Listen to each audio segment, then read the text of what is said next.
Dan pada malam hari ini pembicara pertama kita yaitu adalah Mas Denny Gunawan.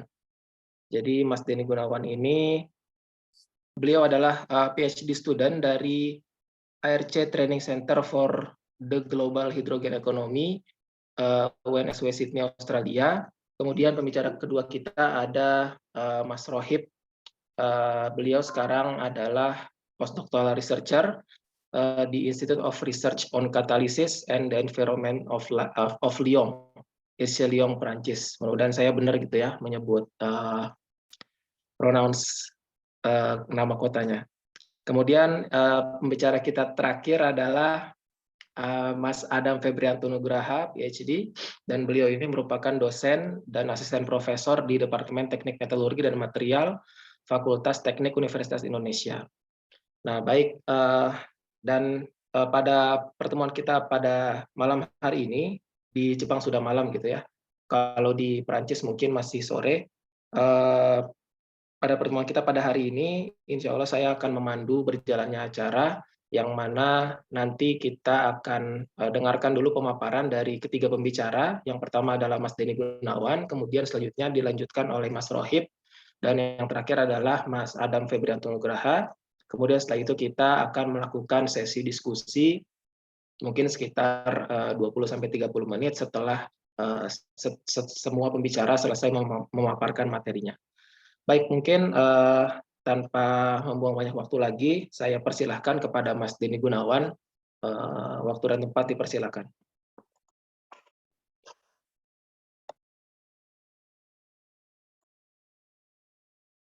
Yap, terima kasih Mas Taning untuk perkenalannya.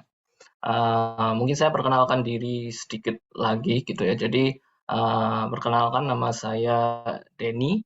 Saat ini sedang PhD tahun terakhir di ARC Training Center for the Global Hydrogen Economy UNSW Sydney.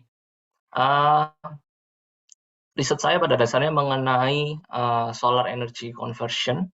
Jadi bagaimana kita konversi solar energy ke berbagai jenis fuels dan chemicals. Nah, untuk hari ini saya akan membawakan diskusi dengan tema peluang dan tantangan pemanfaatan energi surya dalam teknologi Power to X di Indonesia. Nah, sebelumnya saya ingin berbicara dulu terkait dengan tantangan yang kita hadapi saat ini ya, terutama setelah pandemi COVID-19. Jadi seperti yang kita tahu bahwa selama pandemi COVID-19 perekonomian sempat terhenti. Nah, ini berpengaruh ke emisi CO2 kita yang sempat menurun drastis karena berhentinya ekonomi tersebut. Tapi menariknya setelah COVID-19 terjadi kenaikan yang signifikan, ya, bahkan melebihi level di mana sebelum COVID-19, pandemi COVID-19. Nah, dan ini terjadi di berbagai sektor ya. Jadi seperti sektor manufacture, electricity supply, agriculture, transport, dan lain sebagainya. Pada dasarnya karena berbagai negara mencoba untuk rebound kembali perekonomiannya sehingga terjadi peningkatan aktivitas secara masif di berbagai sektor. Nah, terkhusus di Indonesia menariknya adalah pemerintah memberikan kucuran program pemulihan ekonomi nasional. Dan ini adalah kira-kira budget pemulihan ekonomi nasional di tahun 2020 yang seperti terlihat bahwa subsidi yang terbesar masih diberikan ke sektor-sektor yang berbasis energi kotor, yaitu berbasis fossil fuels. Nah, di sini terlihat bahwa kita mengalami permasalahan, yaitu bagaimana menyeimbangkan antara energy security dengan energy transition. Nah, untuk menyelesaikan permasalahan semacam ini sebenarnya solusinya adalah kita memerlukan sumber energi terbarukan yang murah, yang pertama, dan juga yang kedua adalah andal, untuk menyeimbangkan antara keamanan energi untuk kita bisa memulihkan perekonomian pasca COVID-19, dan di sisi yang lain juga kita bisa bertransisi dari energi fosil ke energi terbarukan yang bersih. Nah, salah satu bentuk energi terbarukan yang sangat potensial itu adalah solar energy gitu ya. Jadi mungkin berbicara sedikit soal potensi solar energy di Indonesia. Potensi solar energy sangat besar, meskipun letaknya berkilometer, berjuta-juta kilometer, tapi kita bisa merasakan energinya dan kita bisa memanen energinya dalam berbagai bentuk. Nah, terkhusus di Indonesia rata-rata global horizontal irradiation mencapai 200 watt per meter persegi. Nah, kalau kita normalisasi dengan wilayah yang ada di Indonesia, kita sebenarnya memiliki potensi solar energy itu sangat besar, yaitu mencapai 22.800 gigawatt. Nah, kalau kita bandingkan dengan estimasi kebutuhan energi di Indonesia di tahun 2050, yang hanya sekitar 1.000 gigawatt, nah jauh lebih besar potensi solar energy di negara kita. Yang mana berarti kita memiliki peluang yang sangat besar gitu ya untuk memanfaatkan solar energy untuk memenuhi kebutuhan dalam negeri, dan lebih dari itu kita bisa mempunyai kesempatan untuk ekspor renewable energy kita dalam bentuk solar energy ini. Nah, tapi solar energy tidak terlepas dari permasalahan gitu. Jadi ada beberapa kelemahan. Nah, di sini istilah yang saya pakai adalah the duck curve, dan mungkin banyak yang mengenal istilah ini juga gitu ya di bidang kelistrikan yang terkait dengan solar energy. Jadi ketika penetrasi solar energy itu meningkat di grid kita, maka the duck curve ini akan semakin menjadi-jadi gitulah kurang lebih. Jadi akan ada dip dan juga kemudian akan ada peak-nya, kurang lebih seperti itu. Nah, maksud grafik ini apa? Jadi grafik ini menggambarkan sebenarnya demand dari energi gitu ya selama 1 hari gitu. Nah, jadi kalau pada pagi hari ketika matahari terbit, solar production atau solar electricity production itu akan meningkat karena kita punya matahari, tapi demand-nya rendah gitu ya, demand-nya rendah sehingga terjadi excess energy di sini atau istilahnya curtailment. Nah, tapi kemudian saat malam hari di mana matahari terbenam, nah produksi solar energy menurun, sedangkan demand meningkat, gitu ya.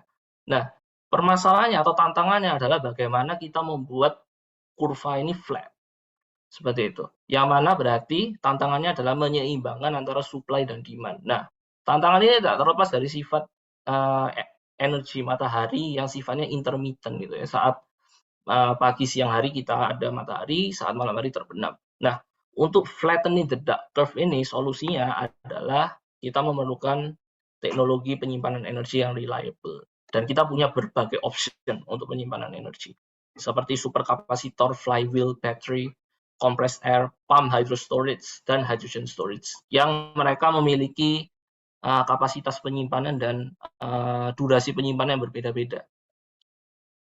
Nah, di sini saya ingin meng-highlight tentang hydrogen storage. Ya, seperti yang terlihat di sini bahwa hydrogen storage itu bisa disimpan dalam waktu berbulan-bulan dengan energy loss yang minimal dan juga kapasitas yang sangat besar dibandingkan bentuk-bentuk energi yang lain. Seperti itu. Jadi, memiliki potensi yang sangat besar sebagai energy storage technology yang reliable. Nah, jadi hidrogen yang diproduksi dari energi surya tersebut atau dari renewable yang lainnya seperti dari wind ataupun dari hydropower itu kita sebut sebagai green hydrogen. Dan green hydrogen merupakan core atau inti dari proses yang kita sebut renewable power to X. Nah, pada dasarnya sejauh ini mungkin masyarakat secara umum mengenalnya kalau memanfaatkan solar energy ya kita menggunakannya sebagai listrik ya. Tapi lebih dari itu sebenarnya lewat green hydrogen kita bisa menjembatani gitu ya, menjembatani antara sektor kelistrikan dengan sektor-sektor lain yang saya sebut sebagai hard to abate sectors. Apa itu hard to abate sectors? Jadi pada dasarnya ada beberapa sektor ekonomi itu yang sangat sulit untuk kita dekarbonisasi dengan elektrifikasi secara langsung gitu ya. Kenapa? Karena natur prosesnya yang butuh energi tinggi misalkan, atau memang tidak bisa di elektrifikasi secara langsung. Salah satu contohnya adalah pesawat lah. Pesawat butuh energi yang sangat besar, sehingga tidak mungkin, hampir tidak mungkin untuk kita elektrifikasi secara langsung. Nah, di sini hidrogen memainkan peranan yang penting nantinya. Jadi, hidrogen merupakan salah satu bentuk energi yang atraktif sekaligus sebagai bahan baku industri untuk dekarbonisasi sektor-sektor yang sulit dielektrifikasi ini. Nah, seperti yang saya sebut tadi, contohnya adalah di sektor aviasi, pesawat. Jadi kita bisa menggunakan hidrogen itu untuk membuat yang namanya green after, teman-teman. Gitu. Jadi caranya adalah mereaksikan hidrogen dengan CO2 melalui proses yang namanya Fischer-Tropsch. Kemudian kita bisa menghasilkan liquid hydrocarbons yang kita bisa pakai sebagai green after untuk sebagai fuel dari pesawat terbang, kurang lebih seperti itu. Nah, selain green after, bisa juga kita membuat green ammonia yang kemudian menjadi bahan baku penting untuk pupuk juga. Kemudian green methanol dan juga green steel yang baru-baru ini juga jadi hot issue juga, di mana kita bisa mereduksi biji besi menjadi steel menggunakan hidrogen.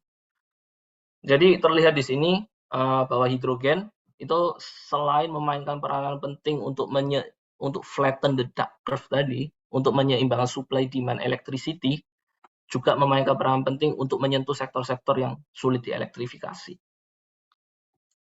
Nah, sekarang bagaimana kita memproduksi hidrogen dari energi surya? Nah, proses yang kita gunakan adalah PV electrolysis.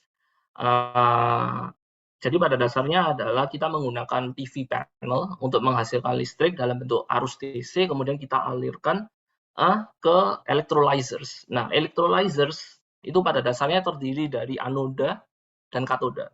Nah, di anoda akan terjadi reaksi oksidasi air menjadi oksigen, sedangkan di katoda akan terjadi reaksi reduksi air menjadi hidrogen. Jadi kurang lebih prosesnya adalah kita ingin memecah air menjadi hidrogen dan oksigen, kemudian kita gunakan hidrogennya sebagai bahan bakar. Nah, jenis electrolyzer yang paling umum dan tersedia secara komersial di sini yang akan saya bahas adalah alkaline electrolyzers dan PEM electrolyzers. Jadi dua ini yang sangat populer dan commercially available. Meskipun ada beberapa jenis electrolyzer lain yang sedang dikembangkan juga seperti solid oxide, kemudian ada juga high temperature electrolyzer dan lain sebagainya. Tapi saya tidak akan menjelaskan sampai detail ke teknologinya karena saya ingin menyampaikan aspek-aspek yang high level terlebih dahulu terkait topik ini. Nah, jadi apa sih perbedaannya alkaline electrolyzer dan PEM electrolyzers? Pertanyaannya. Jadi mereka punya kelebihan dan kekurangan masing-masing pada dasarnya. Nah, kira-kira kalau dirangkum seperti inilah. Jadi perbedaan pertama adalah di elektrolit yang digunakan. Alkaline electrolyzer menggunakan basa potassium hydroxide, sedangkan PEM electrolyzer menggunakan polymer membrane. Kemudian current density yang bisa dicapai juga berbeda. Ya, jadi PEM electrolyzer keunggulannya adalah dia bisa mencapai current density yang lebih tinggi dibandingkan alkaline electrolyzers. Dan juga cell pressure dari PEM electrolyzer juga bisa lebih tinggi dibandingkan alkaline electrolyzers. Selain itu, terkait dengan sistem efisiensi dan lifetime mungkin kurang lebih sama untuk kedua sistem ini. Terkait lifetime, barangkali PEM electrolyzer seperti yang terlihat di sini lebih memiliki lifetime yang lebih tinggi dibandingkan alkaline electrolyzers. Dan yang tidak kalah pentingnya terkait dengan capital cost-nya, PEM electrolyzer sedikit lebih mahal ya dibandingkan alkaline electrolyzer. Hal ini tidak terlepas karena alkaline electrolyzer itu cenderung lebih mature teknologinya karena sudah lama digunakan dibandingkan dengan PEM electrolyzer yang relatively masih baru dibandingkan alkaline electrolyzers. Nah, mana yang lebih baik? Sekali lagi tergantung aplikasinya, dan di kalangan elektrokemis pun masih debatable mana yang lebih visible, apakah itu PEM electrolyzer atau alkaline electrolyzers. Nah, sekarang kita bicara mungkin lebih soal cost ya. Jadi itu tadi soal technological aspect, bagaimana kita membuat hidrogen dari solar energy. Nah, sekarang pertanyaannya berapa sih harga untuk memproduksi hidrogen hijau tersebut, terutama yang dari solar energy. Nah, sebelum bicara soal berapa harganya, kita harus tahu dulu faktor-faktor yang menentukan harga biaya produksi hidrogen itu apa. Nah, benarnya faktornya banyak, tapi saya di sini akan highlight dua cost driver yang utama, yang paling main, yaitu electricity tarifnya dan juga electrolyzer cost-nya. Sorry. Nah, seperti terlihat di sini gambar ini. Jadi gambar pertama itu ini adalah uji sensitivitas ya teman-teman. Jadi bagaimana kita bisa mengetahui pengaruh dari electricity price dan electrolyzer cost kurang lebih secara independen. Jadi yang gambar pertama kita set electrolyzer cost tetap di level 200 US dollar per kilowatt, dengan electricity price kita variasi. Nah, seperti terlihat di sini bahwa electricity price memainkan peranan yang sangat penting untuk menekan biaya produksi hidrogen. Ya. Kemudian untuk electrolyzer cost, Jadi kita set electricity price fix di 20 US dollar, kemudian kita variasi electrolyzer cost. Sama juga dia memiliki efek yang sangat signifikan juga ke biaya produksi hidrogen. Nah, yang kita kotai di sini itu adalah target kita, yaitu hidrogen yang diproduksi dari fossil fuel melalui gasifikasi ataupun steam methane reforming. Jadi range-nya antara 1 sampai 2 dolar per kilogram targetnya. Nah, sekarang terkait dengan produksi hidrogen dari solar energy, maka kita harus memperhatikan pertama, electricity generation-nya, yaitu dari PV modul. Nah, seiring tahun, harga PV modul itu semakin menurun. Dan juga kalau kita lihat dari levelized cost electricity untuk solar energy, juga semakin menurun. Hal ini tidak terlepas karena improvement dari solar panel itu sendiri yang semakin efisien. Dan juga karena penggunaan solar panel yang makin meluas ya. Jadi pentingnya ekonomi at scale, di sini kita lihat. Kemudian untuk electrolyzer cost. Untuk electrolyzer cost, seperti yang disebutkan tadi, ini adalah biaya capital ya, atau biaya investment ya, untuk alkaline dan PEM electrolyzers, yang relatif mahal, tapi di tahun 2050 diprediksi bisa turun hingga di bawah 200 US dollar per kilowatt, yang mana ini sangat signifikan dapat menekan biaya produksi hidrogen. Dan ini terkait dengan lebih terkait dengan improvement teknologi gitu. Jadi terkait dengan improvement efisiensi electrolyzer-nya, lalu catalyst development-nya supaya lebih efisien dalam memproduksi hidrogen. Nah, sekarang kita berbicara khusus di Indonesia. Bagaimana sih green hydrogen production cost di Indonesia itu sendiri? Nah, target kita adalah mencapai 2 dolar per kilogram, seperti yang tadi terlihat di fossil fuel range ya. Jadi kita ingin supaya green hydrogen itu bersaing dengan hidrogen dari fosil. Nah, kita lihat di sini. Ini adalah perbandingan harga atau biaya produksi hidrogen. Kalau dari coal, batu bara dan gas alam terlihat bahwa itu kisaran 1 sampai 2 dolar. Sangat murah. Meskipun decouple dengan carbon capture pun yang berarti ada additional cost di sana, tapi masih levelnya lebih murah. Nah, lalu berapa untuk solar hydrogen? Untuk saat ini masih sangat mahal, yaitu di kisaran 5 sampai 8 dolar per kilogram. Jauh lebih mahal dibandingkan dari batu bara dan gas alam. Nah, tapi kabar baiknya adalah diprediksi untuk di Indonesia di tahun 2030 tentu ini dengan asumsi-asumsi ya, seperti policy, karena sangat berpengaruh juga policy ke reduksi dari biaya produksi hidrogen ini sendiri. Di tahun 2030 kita bisa mencapai sekitaran 2 hingga 4 dolar per kilogram. Dan di tahun 2050 kita bisa mencapai di kisaran 2 kilogram atau bahkan lebih rendah. Tentunya di daerah-daerah dengan solar energy potensial yang mumpuni.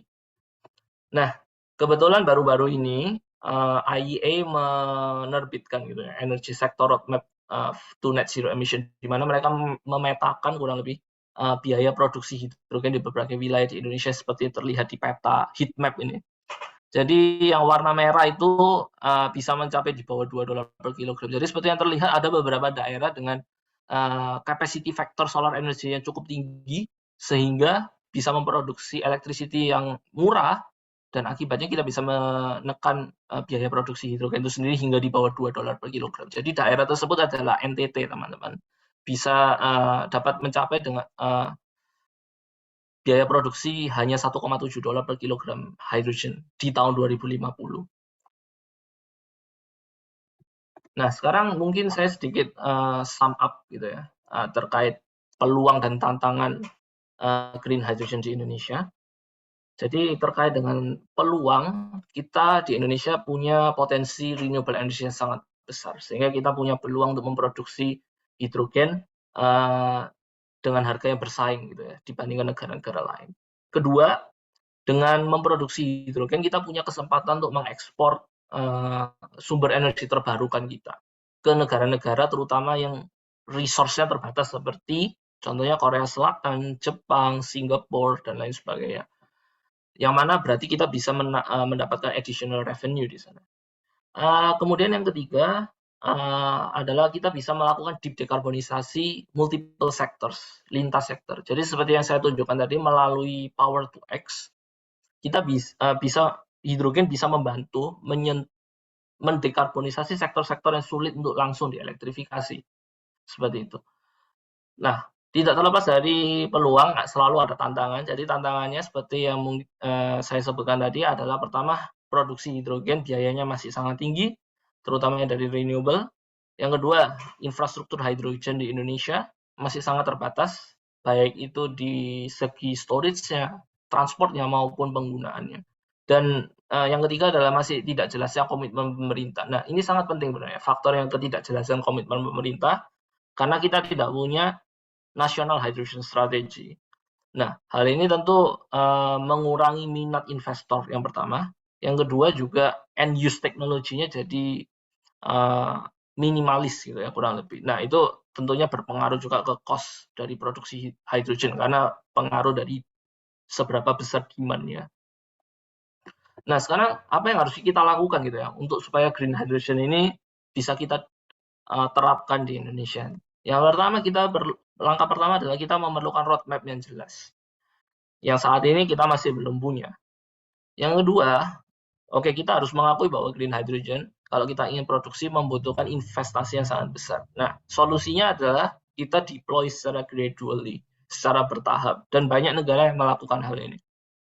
Yang ketiga, kita perlu listrik yang murah untuk memproduksi hidrogen dengan harga yang bersaing. Nah, karena itu pemerintah perlu memberikan insentif untuk proyek-proyek renewable energy, termasuk solar farm, wind farm, dan lain sebagainya. Kemudian juga pentingnya mengimplementasikan carbon tax policy sehingga renewable lebih bisa bersaing juga dengan bahan bakar fosil. Dan untuk menarik investasi bisa dilakukan dengan global trading agreement yang sudah banyak dilakukan banyak negara, di mana dalam hal ini kita juga punya kesempatan untuk mendapatkan revenue juga dengan mengekspor resource kita, renewable energy resource kita. Dan yang tidak kalah pentingnya adalah dukungan ke research and development, karena seperti yang saya katakan tadi, technology improvement masih jadi salah satu faktor penting gitu ya untuk menurunkan green hydrogen production cost. Nah, kurang lebih itu terkait dengan peluang dan tantangan. Jadi masih high level banget. Nah, selanjutnya mungkin saya ingin menyentuh sedikit dan sebentar aja sih terkait dengan teknologi. Jadi kebetulan saya bekerja di salah satu lab di UNSW Australia, yang mana kita fokus bagaimana kita memanfaatkan renewable solar energy itu untuk power to X conversion. Jadi akan saya tampilkan beberapa proyek demonstrasi kita. Nah, yang pertama fokus kita itu sebenarnya adalah ke catalyst development. Bagaimana kita mendevelop catalyst yang efisien untuk hydrogen production. Nah, salah satu catalyst yang kita develop adalah vertical graphene. Ya, yang mana itu berbasis karbon berarti, ya, berbasis karbon dan memiliki surface area yang tinggi, gitu. Nah, pentingnya kenapa kok kita mau mengimplementasikan vertical graphene? Nah, karena di era transisi energi kita itu bakal membutuhkan logam-logam dalam jumlah yang besar gitu ya. Tidak cuma untuk proses produksi hidrogen, tapi seperti untuk solar panel, untuk wind turbine dan lain sebagainya. Kita butuh kebutuhan metal yang sangat besar, seperti platinum, nikel, iron, kemudian tembaga dan lain sebagainya. Yang mana akan ada kemungkinan ketidakseimbangan antara supply dan demand. Nah, karena itu penting untuk meminimalkan penggunaan metal tersebut ya, seperti platinum, nikel, dan iron dalam kasus ini. Nah, dengan kita menggunakan karbon, kita bisa meminimalkan penggunaannya. Jadi contohnya untuk HCR kita menggunakan platinum single atom, yang mana nanti platinumnya ini bisa loaded di edges dari vertical graphene tersebut, sehingga menghasilkan aktivitas yang lebih tinggi dibandingkan commercial platinum carbon catalyst. Kemudian juga bisa kita couple dengan nickel iron untuk oxygen evolution reaction, sehingga sistemnya nanti akan bisa beroperasi secara penuh untuk overall water splitting. Nah, selain itu, kita juga mengembangkan teknologi untuk seawater electrolysis for hydrogen generation. Jadi seperti yang kita tahu ya, produksi hidrogen pasti butuh air, karena prosesnya lewat water splitting. Tapi air itu sendiri adalah komoditi yang sangat precious, gitu ya, sangat berharga. Nah, bagaimana kita bisa menggunakan air laut sehingga kita tidak memerlukan air dengan air murni ya, fresh water. Nah, Di sini kita mengembangkan katalis berbasis manganese nikel, di mana ini juga sangat challenging karena seawater tahu sendiri terdiri dari banyak kation dan anion ya. Lalu kita juga mengembangkan proses di mana kita bisa mengkonversi secara langsung solar energy menjadi hidrogen melalui photocatalytic hydrogen generation. Kelebihan dari proses ini adalah capital cost-nya yang rendah karena tidak perlu electrolyzer yang relatif mahal, kemudian fasilitas solar PV yang juga investasinya tidak murah juga, dan juga kita bisa ada peluang untuk memproduksi hydrogen dan juga wastewater treatment di saat yang bersamaan. Lalu yang terakhir ya, ini yang terakhir. Jadi kita punya satu proyek demonstrasi yang tidak terbatas ke produksi hidrogen. Jadi seperti yang saya bilang tadi, hidrogen memainkan peran penting juga untuk dekarbonisasi sektor-sektor lain. Di sini kita bisa menggunakan green hydrogen kita itu untuk memproduksi hidrokarbon seperti methane, metanol ataupun aftur untuk bahan bakar pesawat. Jadi kita punya sistem, kita namakan Shine reactor, yang mana dia terdiri dari yang bagian ini adalah electrolyzer untuk menghasilkan green hydrogen. Kemudian green hydrogen ini kita alirkan ke reaktor thermal di sebelah sini, yang mana akan bereaksi dengan karbon dioksida yang bisa kita tangkap dari udara, dari atmosfer, ataupun dari emisi industri. Kemudian kita convert menjadi methane, metanol, ataupun hidrokarbon yang lebih panjang seperti untuk green after. Jadi ini salah satu demonstrasi bahwa hidrogen memainkan peran penting untuk menyentuh sektor-sektor yang tidak bisa tersentuh oleh renewable electricity secara langsung. Seperti itu. Kurang lebih seperti itu presentasi dari saya. Saya mengucapkan terima kasih juga untuk research group saya di Australia dan juga untuk penyelenggara PPA Australia, APIC, ISR, Solar Source Indonesia, Solarin, dan Insignia. Terima kasih, saya kembalikan ke moderator Mas Tani. Baik, terima kasih Mas Dini Gunawan, sangat menarik gitu ya. Dan saya lihat di sini memang penelitian yang dilakukan oleh Mas Dini Gunawan ini sudah lebih ke arah aplikatif gitu ya, yang mana menyatukan solar energy gitu dengan production of hydrogen gitu. Dan kalau misalkan bisa saya tangkap gitu ya, dan saya bisa rangkum, terutama untuk masalah peluang gitu ya dan tantangan dari penggunaan renewable energy technology di Indonesia itu pertama memang mungkin peluangnya itu untuk hidrogen di Indonesia itu bisa lebih kompetitif gitu ya dengan negara lain gitu ya, dengan banyaknya abundannya sinar matahari gitu yang bisa membuat pemanfaatan teknologi surya ini bisa lebih efektif gitu ya, dan optimal di Indonesia gitu, sehingga nanti hidrogen yang kita produksi bisa juga kita ekspor gitu, dan di situ kita bisa mendapatkan tambahan revenue cost. Namun lagi-lagi tantangan yang dihadapi ya selain dari biaya produksi dan juga infrastruktur yang memang harus sedikit demi sedikit gitu ya kita kita jalankan gitu, kita bangun, namun juga komitmen pemerintah terhadap penggunaan teknologi energi terbarukan ini juga harus diperkuat lagi seperti itu. Baik, terima kasih Mas Denny Gunawan. Selanjutnya kita akan beralih ke pembicara dua. Di sini ada pergantian sedikit dan kita akan mendengarkan pemaparan dari Mas Adam Febrianto Nugraha. Kepada Mas Adam Febrianto Nugraha dipersilakan. Baik, terima kasih. Ini suara saya apa terdengar dengan jelas, Mas Tani? Jelas, insya Allah jelas. Ya, oke. Baik, saya coba share screen terlebih dahulu. Ya, terlihat ya?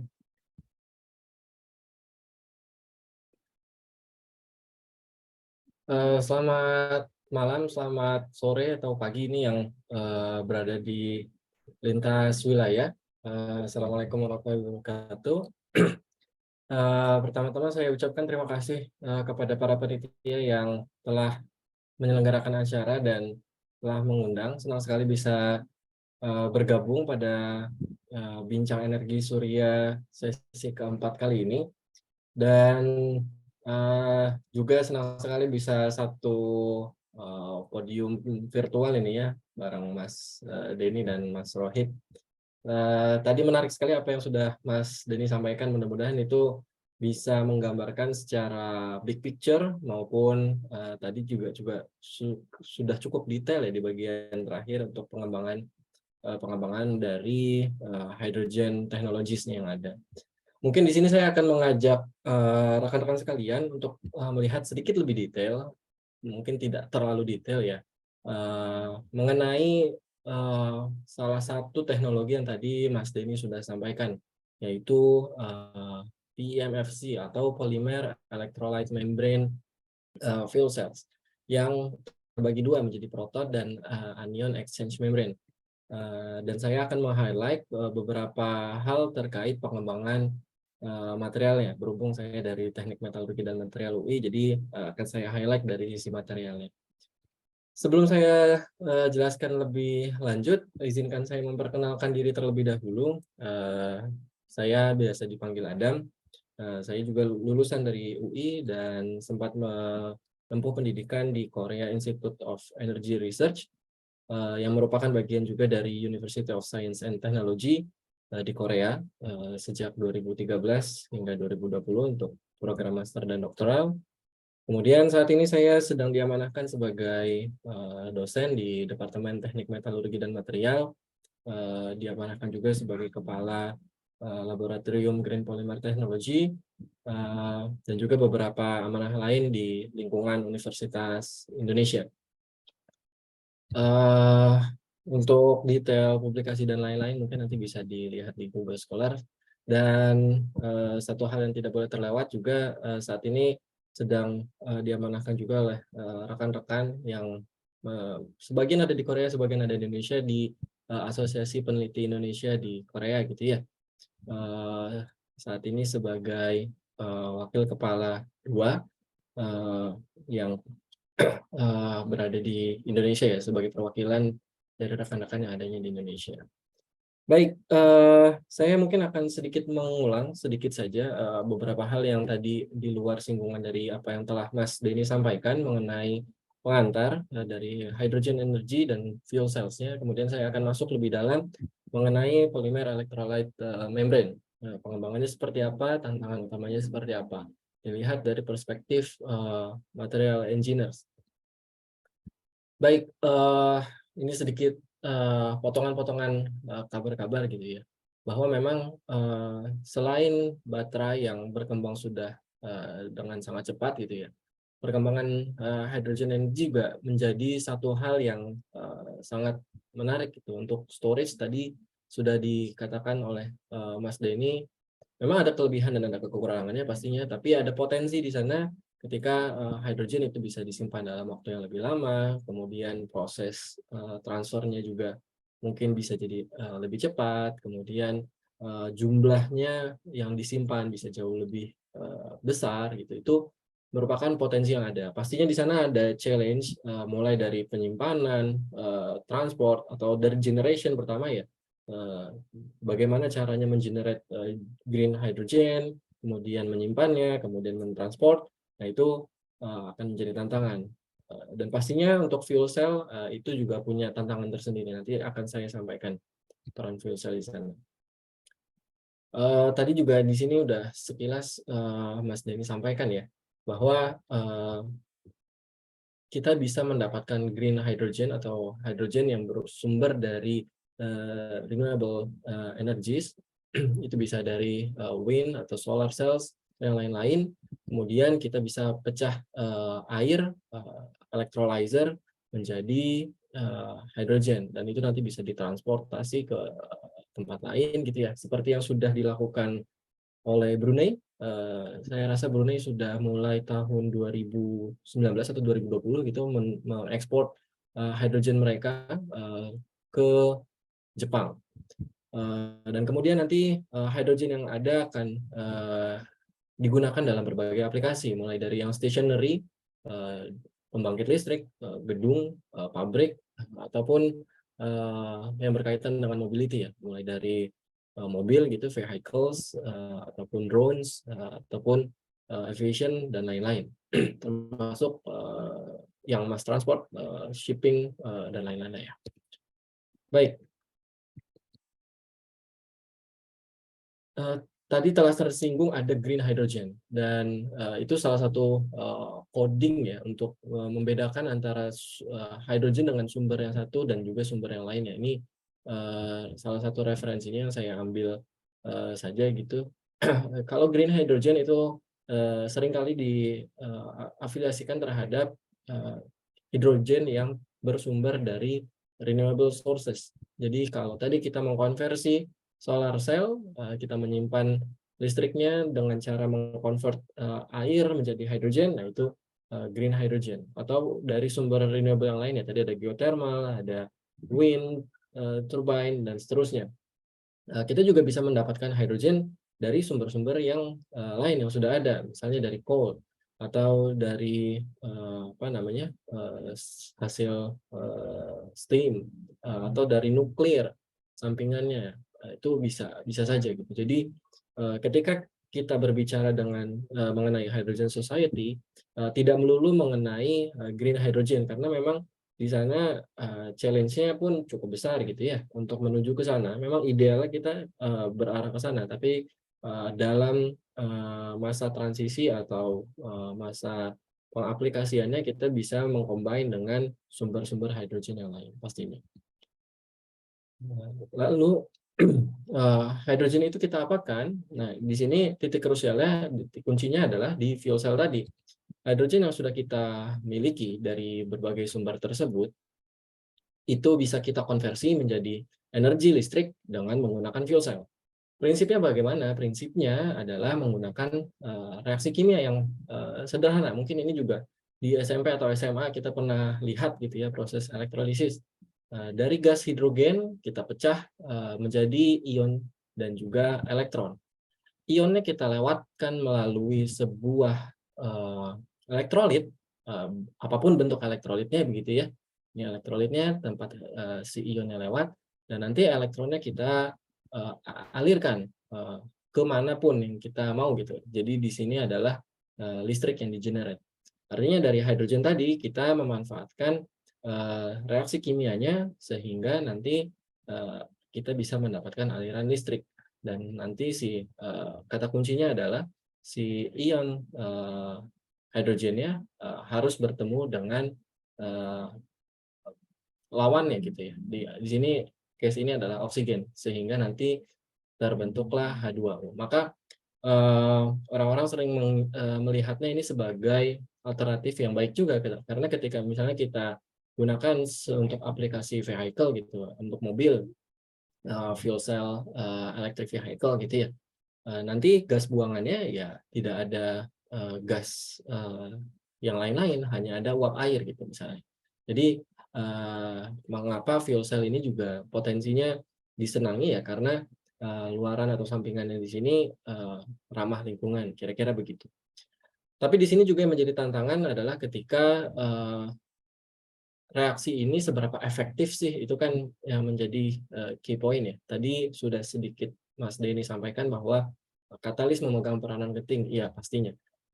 Kecepatan reaksi di sini nanti akan memegang peranan penting gitu. Dan juga satu hal yang mau saya highlight adalah kecepatan transport si ion ini nanti juga akan memegang peranan penting, karena si elektron tidak akan bisa bergerak tanpa ionnya yang sudah juga bergerak sampai di kutub yang lainnya.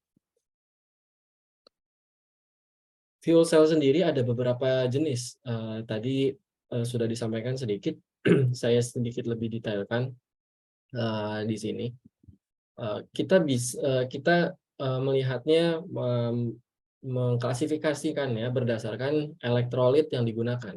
Jadi kita bisa menggunakan berbagai macam elektrolit, mulai dari solid oxide atau keramik lah ya, atau molten carbonate, sini saya tulis di bawah sini ya, atau phosphoric acid, sehingga bisa kita sebut tadi solid oxide fuel cell SOFC, molten carbonate fuel cell MCFC, phosphoric acid fuel cell PAFC, tadi alkaline fuel cell larutan alkaline gitu ya, direct methanol atau proton exchange membrane atau polymer exchange membrane fuel cells. Nah, di sini ada keterbatasan masing-masing, ada keunggulan masing-masing pastinya. Untuk solid oxide limitasinya dia harus digunakan pada suhu yang tinggi. Tapi memang dengan suhu yang tinggi tersebut, efektivitasnya pasti akan tinggi, reaksinya akan jauh lebih cepat. Ya, hanya saja limitasinya pastinya dia harus digunakan untuk aplikasi yang stationary, yang kita punya furnace yang besar gitu misalnya. Begitu juga dengan molten carbonate maupun phosphoric acid, suhunya relatif tinggi.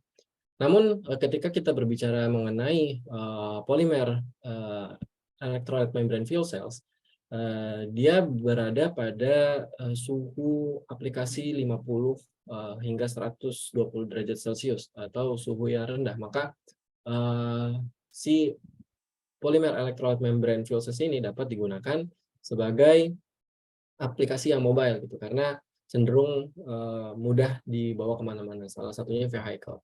Begitu. Lalu bagaimana prinsip kerjanya? Mengapa si polimer ini bisa mentransport ion? Sebenarnya sama saja dengan yang lainnya begitu ya. Saya akan highlight untuk dua jenis polimer electrolyte membrane fuel cells ini, karena ini diklasifikasikan lagi menjadi dua bagian tergantung mekanisme transport si ionnya.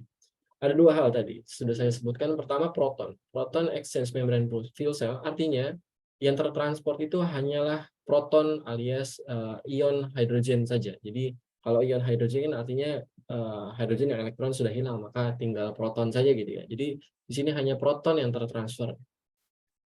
Sedangkan satunya lagi adalah anion exchange membrane. Yang tertransport adalah hydroxyl group atau ion OH- di sini.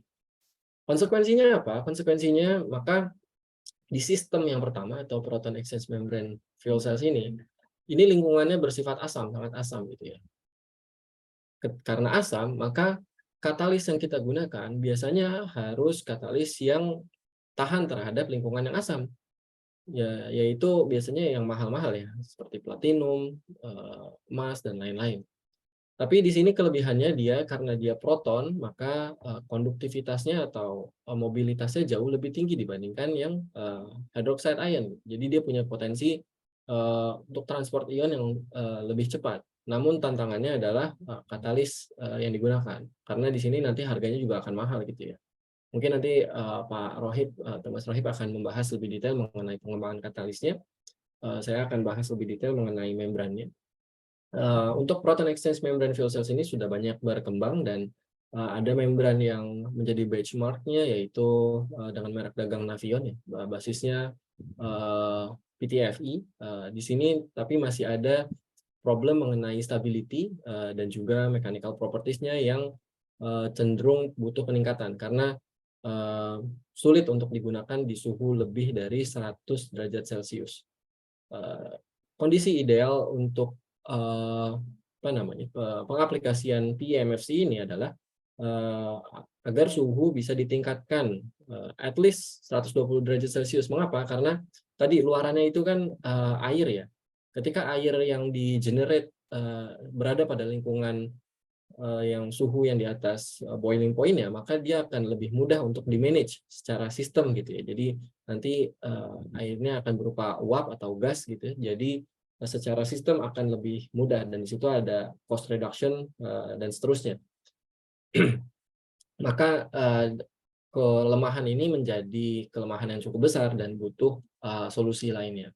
Solusinya apa? Sebelum masuk ke sana, saya akan sedikit menjelaskan mengenai anion exchange membrane dulu. Tadi untuk proton, artinya proton yang tertransfer, anion H- yang tertransfer. Konsekuensinya apa? Yang pertama di sini ionnya lebih besar, maka menjadi challenge untuk pengembang atau membrane scientist ya. Bagaimana caranya agar membuat membran yang lebih mudah mentransfer si OH-nya. Tapi dari sisi katalis mungkin di sini menjadi potensi karena kondisinya basah begitu sehingga memungkinkan untuk mungkin non noble metal berpeluang dalam pengembangannya di sini. Dan hingga saat ini memang benchmark yang kuat itu belum ada untuk membrannya dan juga menjadi tantangan untuk meningkatkan ion conductivity-nya. Mulai dari tahun mungkin 1 dekadean yang lalu pengembangan anion exchange membrane ini termasuk yang sangat pesat gitu. Jadi dari yang sebelumnya membran-membrannya itu low ion conductivity, hingga saat ini sudah cukup banyak yang bisa mengimbangi atau menyamai proton exchange membrane fuel cell. Karena tadi performa katalisnya bisa ditingkatkan. Selanjutnya, mengapa membran ini menjadi penting? Tadi sudah sekilas saya bahas. Kecepatan transportasi ion ini akan menentukan berapa banyak elektron yang di-generate. Maka ketika kita berbicara efektivitas, berapa banyak hidrogen yang digunakan, kemudian berapa banyak listrik yang dihasilkan, di sini resistivitas dari si membran akan memegang peranan yang sangat krusial begitu. Lalu tipikal membran yang digunakan ada apa saja? Di sini saya akan sampaikan sedikit demi sedikit mungkin ya. Yang pertama saya akan sampaikan benchmarknya terlebih dahulu, yaitu tadi Nafion di sini pengembangannya. Namun karena tadi Nafion itu tidak tahan terhadap suhu tinggi, maka banyak grup riset yang mengembangkan menjadi poliaromatik dengan struktur yang jauh lebih kaku dan tahan panas, sehingga ada potensi pengembangan atau penggunaan di suhu yang lebih tinggi. Namun challenge-nya adalah ion conductivity-nya atau kualitas membrannya yang dibentuk untuk konduktivitas ionnya menjadi lebih rendah. Sehingga key point dari pengembangan si membran ini menjadi dua. Pertama, konduktivitas ion, dan yang kedua adalah durabilitas.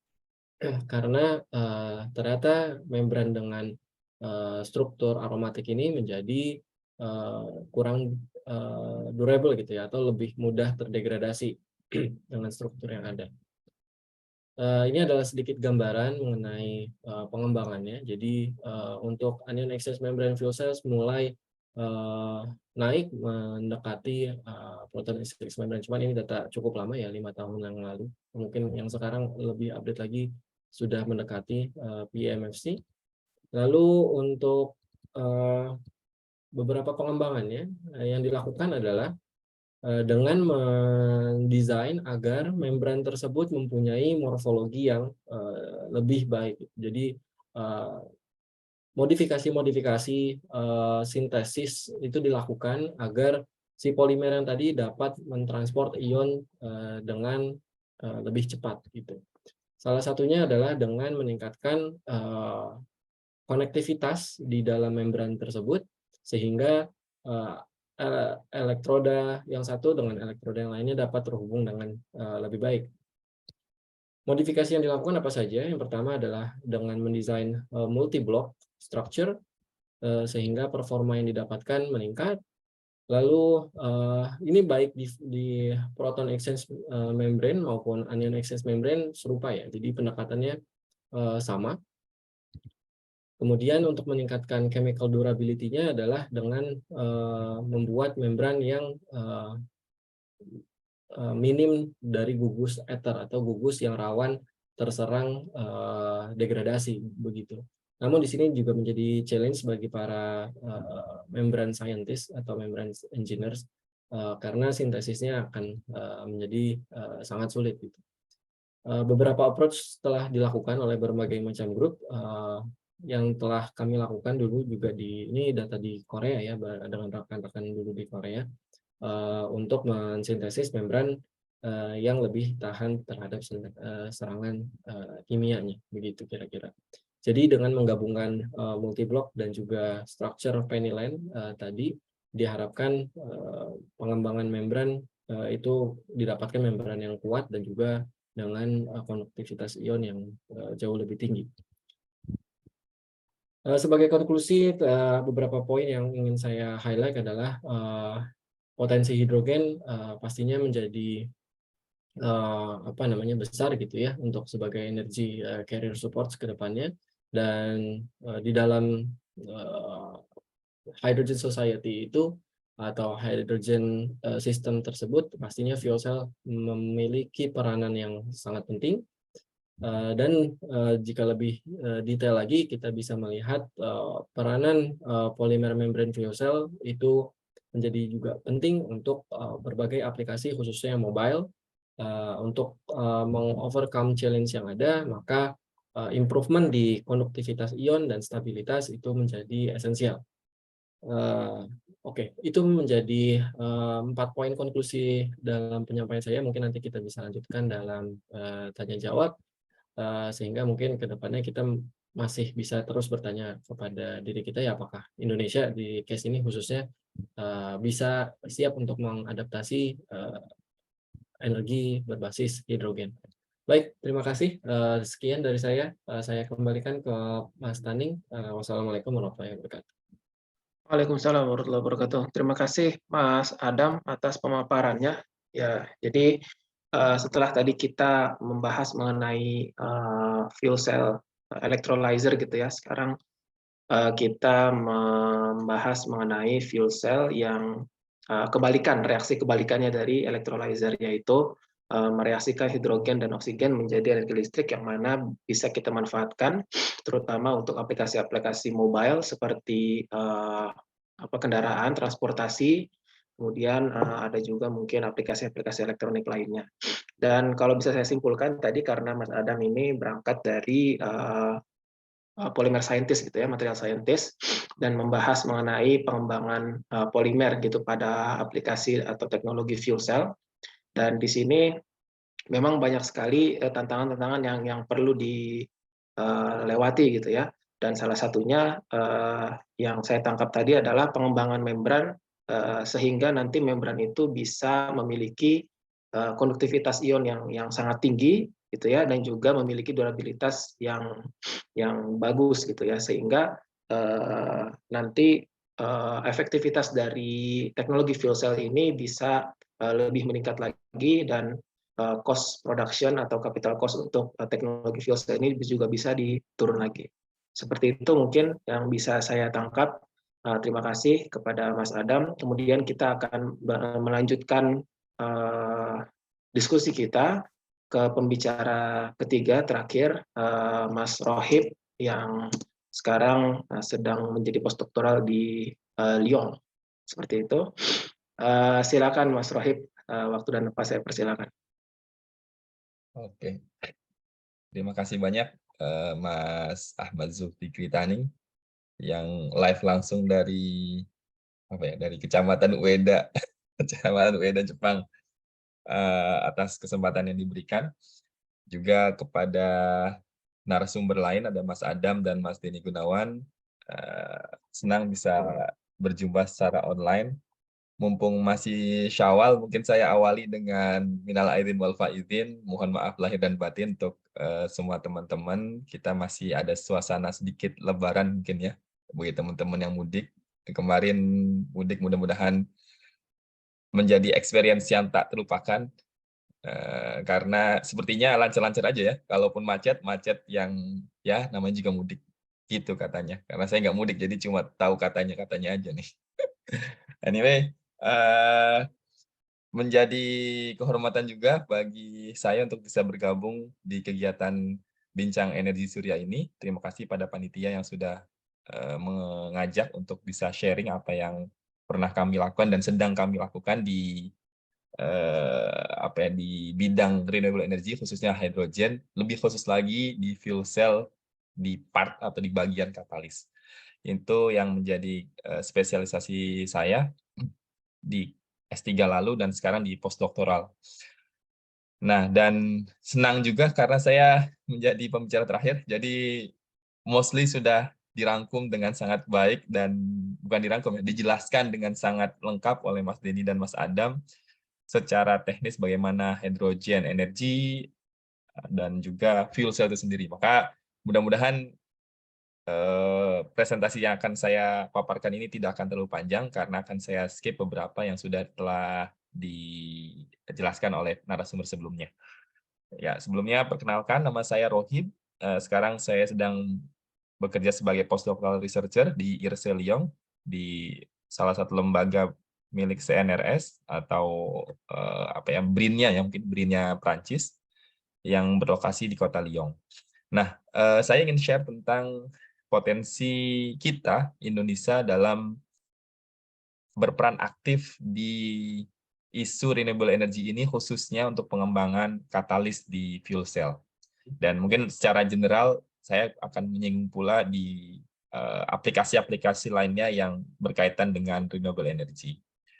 Jadi kalau ya ini sedikit aja saya mereview apa yang menjadi landasan semangat transisi energi dan energi terbarukan, itu bisa kita lihat dari peta. Kalau teman-teman mau iseng-iseng googling, ada simulasi kejadian atau simulasi kondisi permukaan bumi ketika ribuan tahun lalu sampai hari ini gitu. Jadi sekitar 14.000 tahun sebelum Masehi, mostly wilayah kutub utara dan Eropa, Amerika itu masih tertutup salju. Wilayah Himalaya juga sama, masih banyak tertutup salju. Tapi kemudian menjadi tak nampak lagi salju itu atau mencair ketika proses revolusi industri terjadi di dunia, khususnya ya di-trigger dari penemuan berbagai teknologi di Eropa.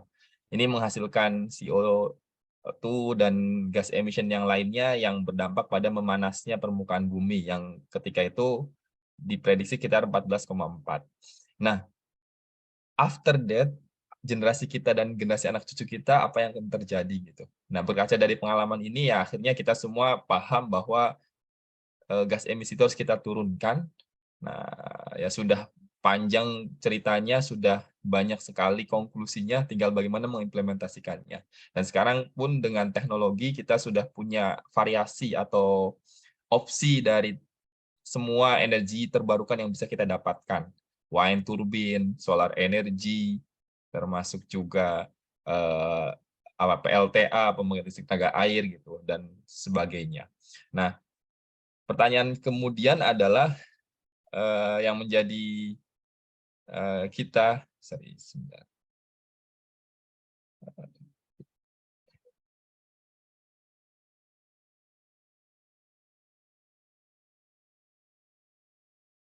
kok saya agak ini ada error.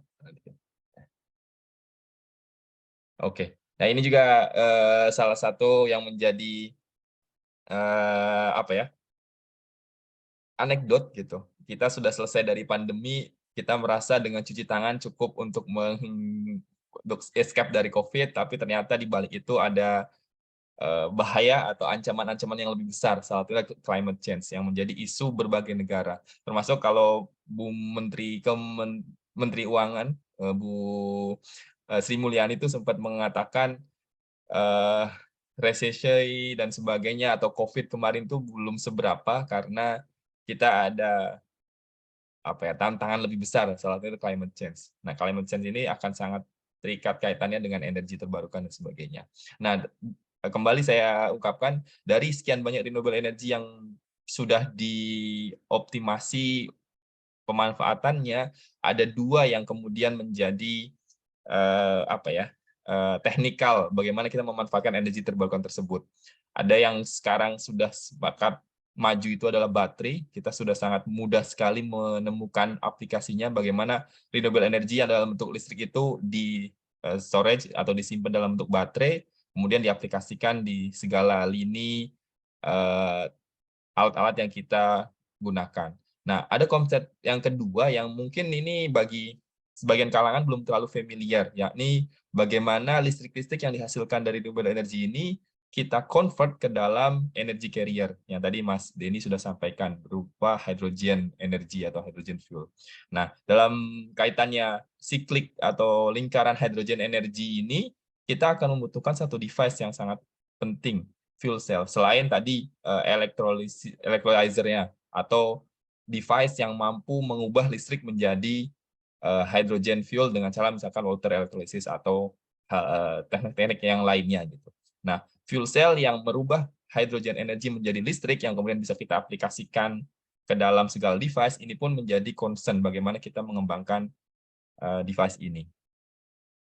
Nah, kemudian bagaimana mekanisme fuel cell, tadi sudah Mas Adam sampaikan bahwa fuel cell adalah hasil reaksi dari hidrogen dan oksigen, kemudian hanya menghasilkan water. Maka aplikasi fuel cell ini sangat mendukung visi misi renewable energy karena dia high power density, itu bisa 3 kali lebih besar dibanding gasoline density powernya, kemudian high efficiency juga, zero emission pasti, kemudian kalau di beberapa aplikasi noise-nya juga sangat rendah dan juga environmental friendly. Ya, ini beberapa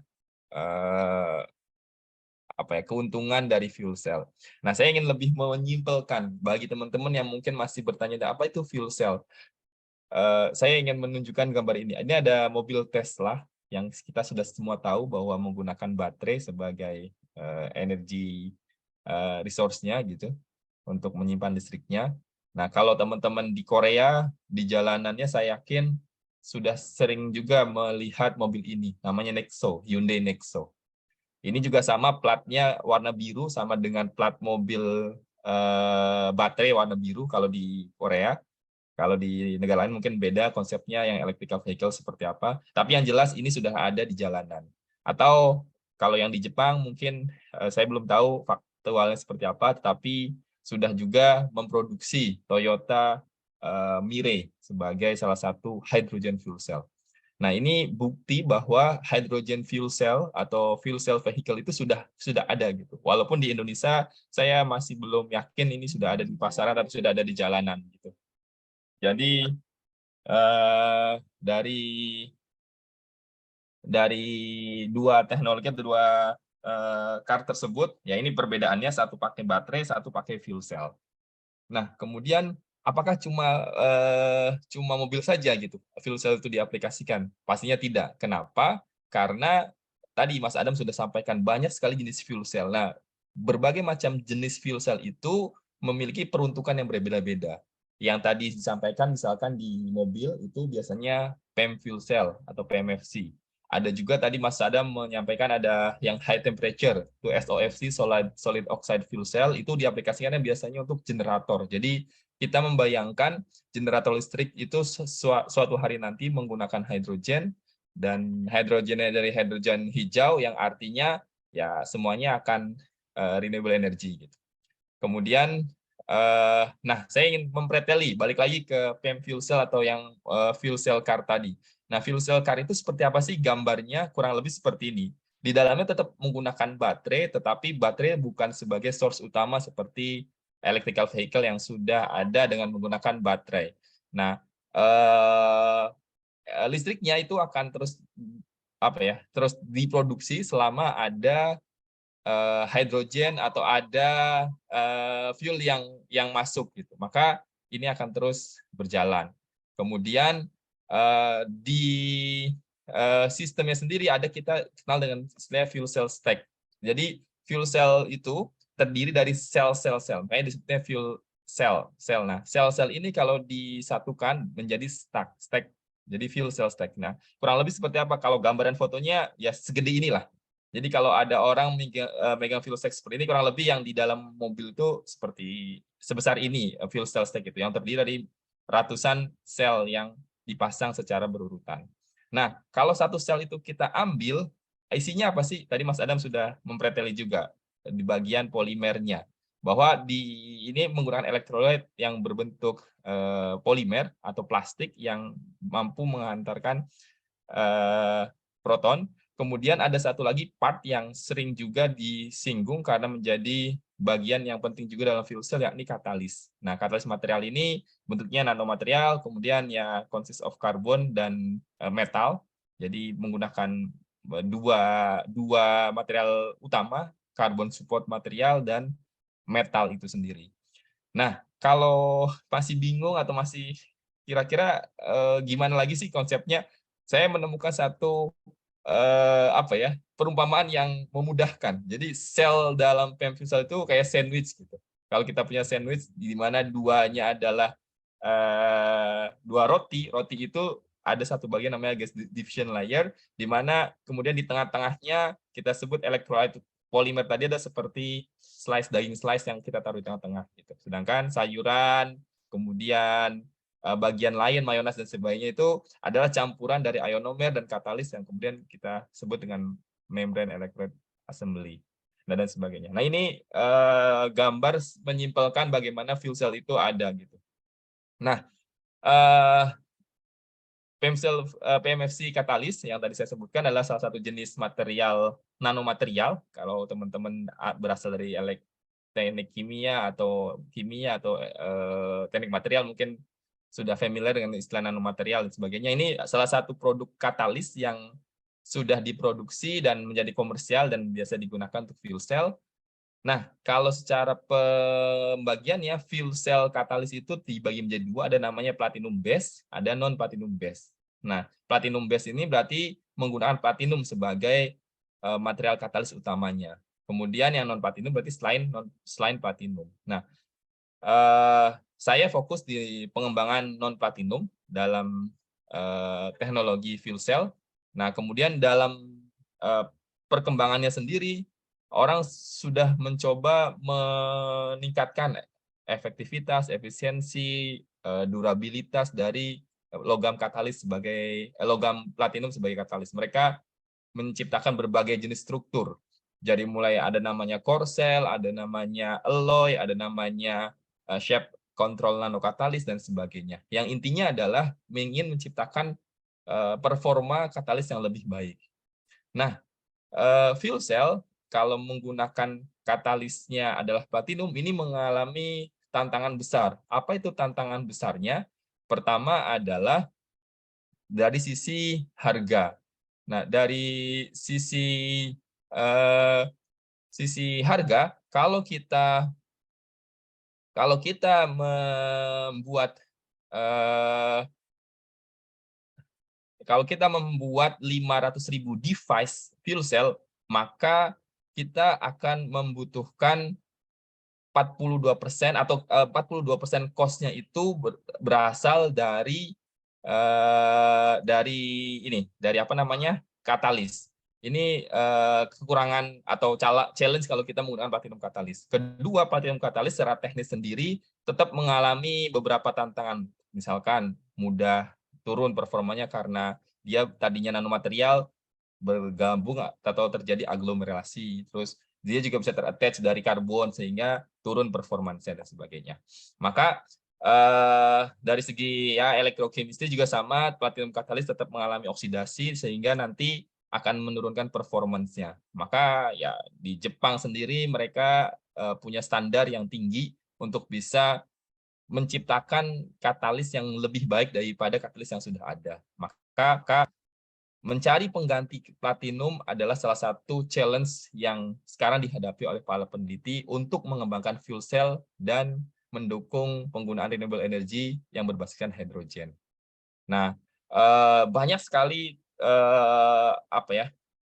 research yang coba dilaksanakan untuk menggantikan platinum. Maka secara simplifikasi bisa disampaikan bahwa katalis yang non platinum itu bisa terbagi menjadi 3 grup. Ada yang namanya tadi grupnya Mas Denny sampaikan menggunakan grafin dengan tidak menggunakan metal sama sekali atau carbon base. Ada MNC metal dengan dikombinasikan nitrogen dan karbon. Ada juga menggunakan metal oxide. Nah, ini beberapa opsi-opsi yang kemudian sedang dan terus dicarikan solusinya untuk bisa menggantikan platinum.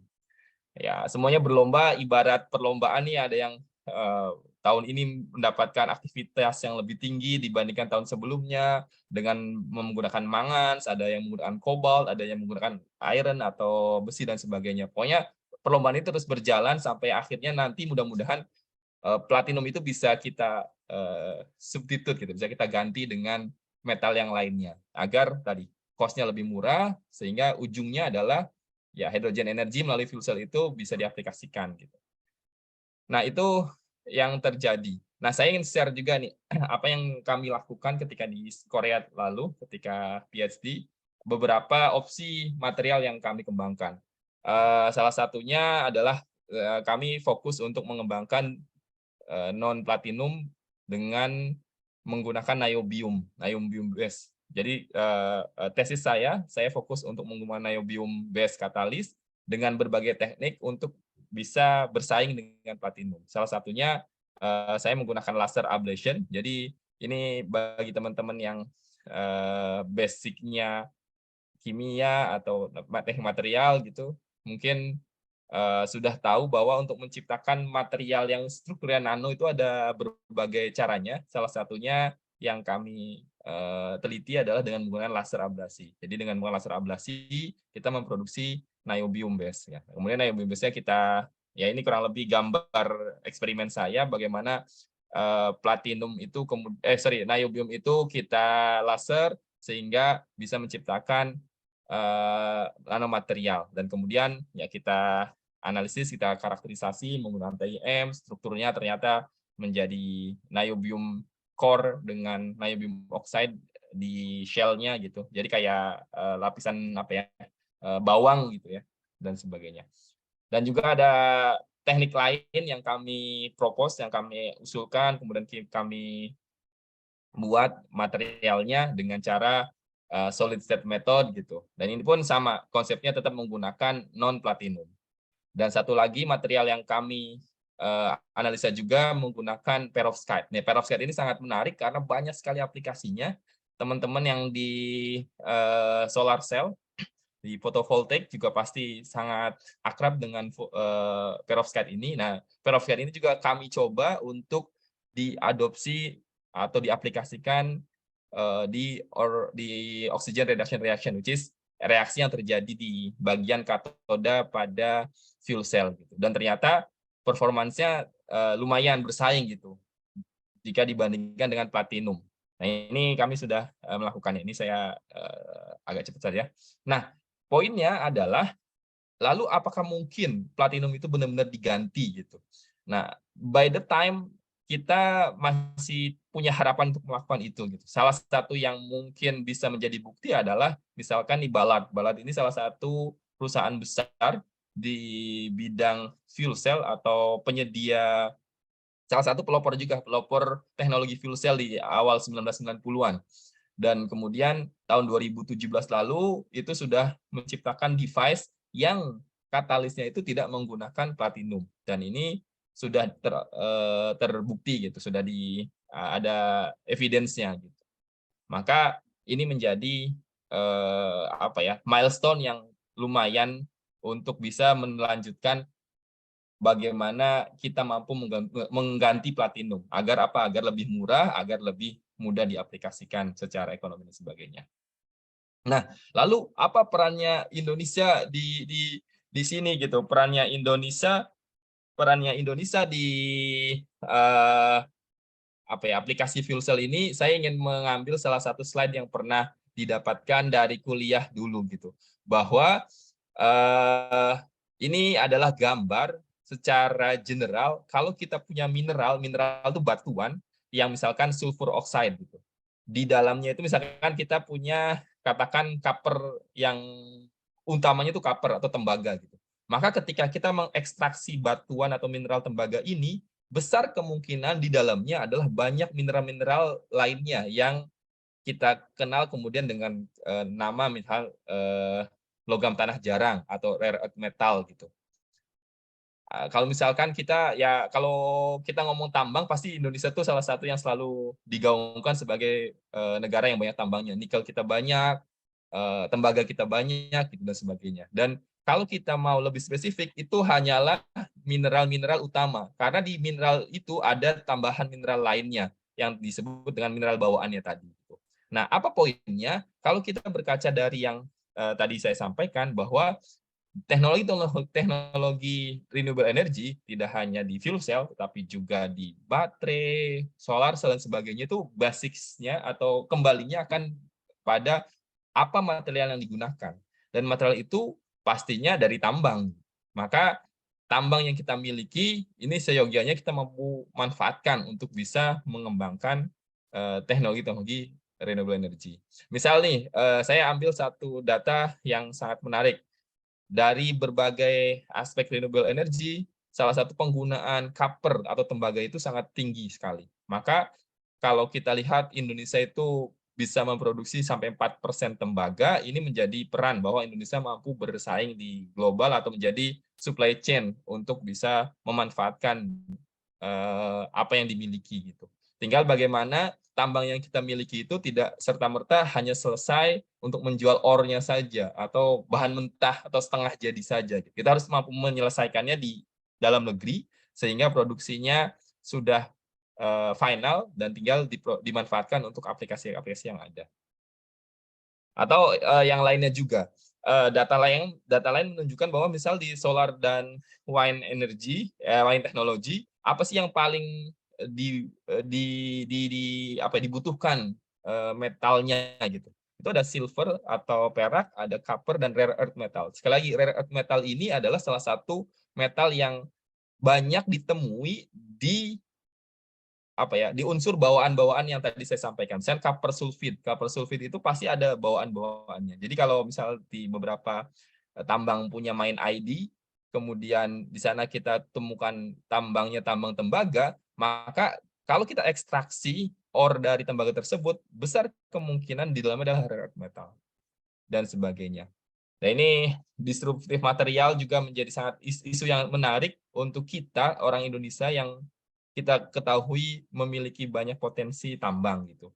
Karena apa? Sekali lagi, berbicara renewable energy itu akan berbicara teknologi. Teknologi itu berbicara pada material. Material dari mana? Ya balik lagi dari tambang. Maka saya sangat mendukung salah satu orang yang sangat senang dan gembira dengan kabar-kabar hari ini. Bagaimana pemerintah mendukung terjadinya hilirisasi tambang.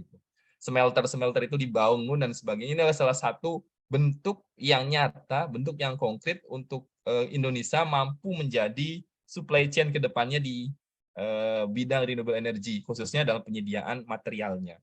Tinggal nanti ya continuous-nya adalah bagaimana kita bisa ya mengaplikasikan ilmu yang kita miliki ini untuk memanfaatkan sumber daya alam yang sudah ada. Karena ya tadi kita tidak bisa melakukan riset kalau misalkan tidak ada tembaga dan barang-barang lainnya gitu. Seandainya itu sudah tersedia di kita di negara kita, riset kita sepertinya akan lebih mudah untuk bisa diimplementasikan baik ya skala universitas atau skala laboratori sampai skala industri ke depannya. Begitu saja dari saya, mudah-mudahan mampu melengkapi dari apa yang sudah disampaikan oleh Mas Adam dan Mas Denny. Kurang lebihnya mohon maaf. Kalau ada pertanyaan atau diskusi, saya kembalikan ke Mas Taning untuk memimpin jalannya diskusi. Terima kasih. Assalamualaikum warahmatullahi wabarakatuh. Waalaikumsalam warahmatullahi wabarakatuh. Ya, terima kasih Mas Rohib. Alhamdulillah 3 pembicara sudah memaparkan gitu ya pandangan mereka dan juga materi yang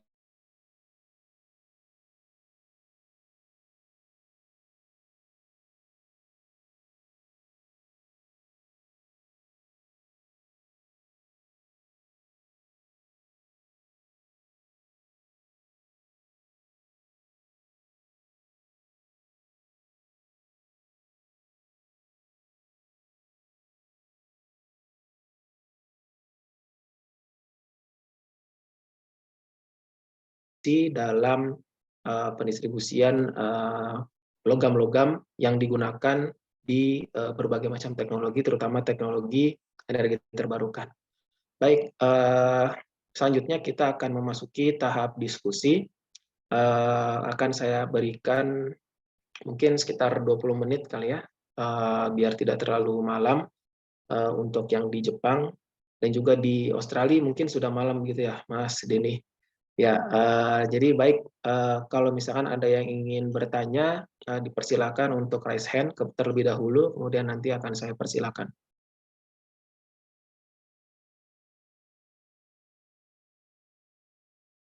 Pada pertanyaan dari teman-teman sekalian yang ada di sini. Mungkin sambil menunggu teman-teman di sini saya agak sedikit ini nih apa namanya penasaran gitu ya. Mungkin saya coba bertanya ke pendapat ya, bertanya pendapat kepada para 3 pembicara.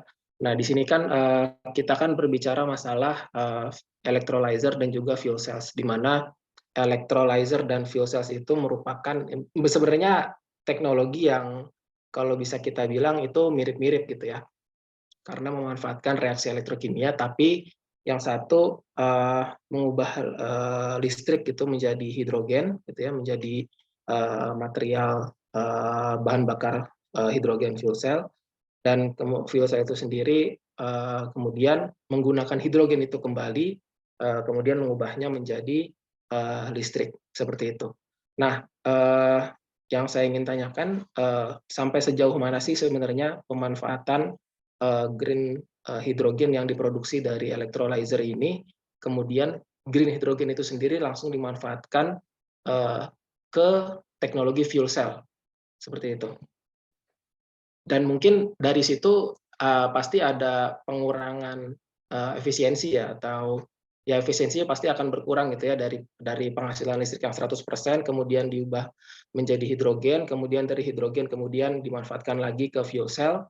Nah, pasti di situ akan terjadi penurunan atau degradasi efektivitas. Nah, sampai sejauh mana sih apa ya ibaratnya optimasi dari penggunaan teknologi electrolyzer dan fuel cell itu sendiri?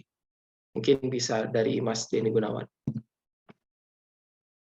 Yap, terima kasih Mas Taning buat pertanyaannya. Jadi mungkin saya jawab untuk yang bagian electrolyzer, nanti mungkin Mas Adam dan Mas Roy bisa jawab yang bagian fuel cell begitu ya. Jadi untuk terkait pemanfaatan atau penggunaan dari electrolyzer sendiri sejauh ini, kalau kita berbicara untuk khusus di Indonesia, penggunaan electrolyzers untuk produksi hidrogen hijau itu sendiri masih belum ada sepengetahuan saya. Tapi pemerintah memiliki rencana gitu ya, untuk mengimplementasikan electrolyzer untuk hidrogen hijau. Salah satunya rencana yang paling dekat itu di Ulu Belu Lampung, di mana mereka mau menggunakan geothermal gitu ya, geothermal sebagai sumber listrik energi terbarukannya, seperti itu. Tapi kalau berbicara soal skala global, sebenarnya penerapan electrolyzer sudah ada banyak gitu ya. Jadi kayak di Jerman, di Jepang kalau nggak salah juga mereka juga udah punya electrolyzers. Di Australia juga kebetulan di tempat saya berada di Sydney, saya pernah visit ke salah satu hydrogen plant juga gitu ya. Skala demonstrasi sih, nggak terlalu besar, kalau nggak salah sekitar 10 megawatt kapasitasnya gitu, di mana mereka masih menggunakan listrik dari grid gitu ya. Jadi tujuannya adalah uji coba gitu. Nah, jadi kita masih belum yakin pasti juga itu green hydrogen, karena kalau dari grid kan sebenarnya semacam mix ya, dia bisa dari fosil dan bisa dari solar juga, dari wind dan lain sebagainya gitu. Tapi intinya kalau di tatanan global, implementasi electrolyzer sudah ada gitu, dengan berbagai kapasitas gitu ya. Kemudian untuk pertanyaan kedua soal stabilitas. Jadi stabilitas katalis atau elektroda itu menjadi salah satu isu juga gitu ya. Kalau di skala laboratorium pun juga menjadi salah satu isu yang penting. Kita selalu melakukan yang namanya uji stabilitas. Bagaimana sih performance itu menurun ya, atau apakah menurun seiring waktu atau tidak gitu. Nah, biasanya tantangannya adalah katalis yang stabil adalah katalis yang mahal gitu ya. Jadi contohnya platinum dan lain sebagainya. Tapi kalau kita ingin ganti katalis yang lebih murah, contohnya ganti dengan nickel, iron atau apapun, biasanya stabilitasnya berkurang. Jadi ada semacam trade off seperti itu. Nah, jadi kalau mungkin ingat presentasi saya tadi, salah satu upaya kita adalah platinum stabil, platinum punya performance yang bagus. Kita pakai platinum, tapi bagaimana meminimalkan penggunaan platinum tersebut? Kita modifikasi katalis supportnya supaya kita bisa meminimalkan penggunaan platinum, tapi kita bisa juga maintain performance, maintain stability-nya. Jadi benar banget kata Mas Taning, stability itu menjadi isu juga, bagaimana trade-off antara stability, activity, selectivity, dan juga cost tentunya. Seperti itu. Seperti itu dari saya. Terima kasih Mas Taning. Baik, terima kasih Mas Denny Gunawan. Kemudian mungkin dari Mas Adam atau Mas Rohib ada yang ingin memberikan komentar terkait sampai sejauh mana pengaplikasikan fuel cell gitu, dan optimasi dari penggunaan green hydrogen ke dalam aplikasi fuel cell itu sendiri. Mas Rohib dulu mungkin. Ya, Mas Adam.